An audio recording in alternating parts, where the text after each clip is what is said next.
What I like are these bottles, right? You can kind of see it's got a really thin neck. Hey, welcome back to Drinking It In.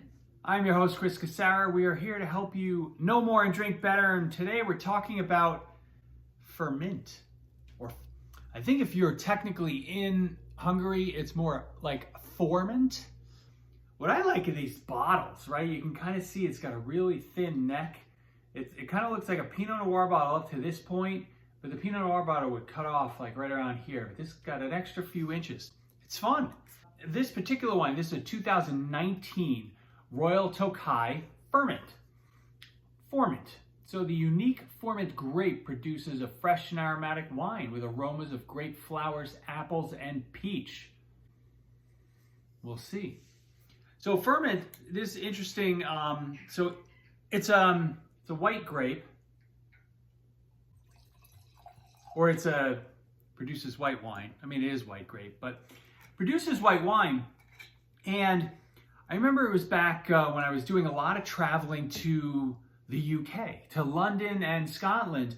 And I was at a phase in my wine drinking career where over the course of the year, I had set a goal of tasting, 200 different wines and like 50 different grapes, something along those lines. In London, there's a fair amount of Furmint on menus by the glass. Gordon Ramsay's Maze restaurant, I think was the name of it.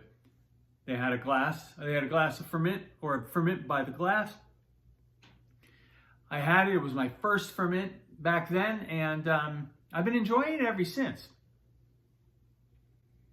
It is peachy. You may have heard, this Royal Tokaji, right? You may have heard of Tokaj being a dessert wine, because the dessert wines from the Tokaj are just stunning. But this is a regular dry white wine. This is peachy. It's got some of that Riesling kind of slate, almost like a patio after a rain.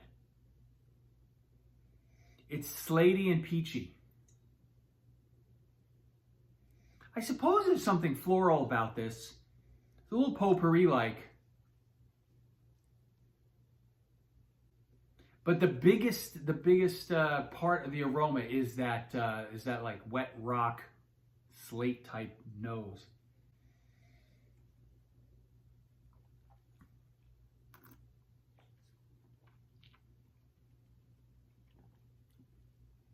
It's very nice acid.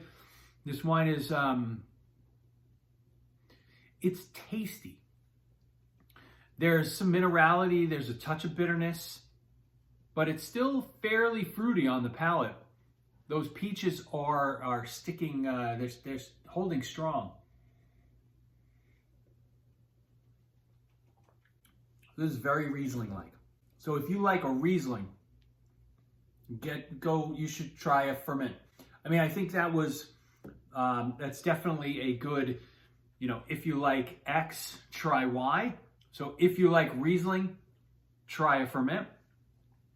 And I think, I feel like on this channel I say, these wines are underrated and we should be drinking more of them. And I feel like I keep saying that about wines from Austria and Hungary.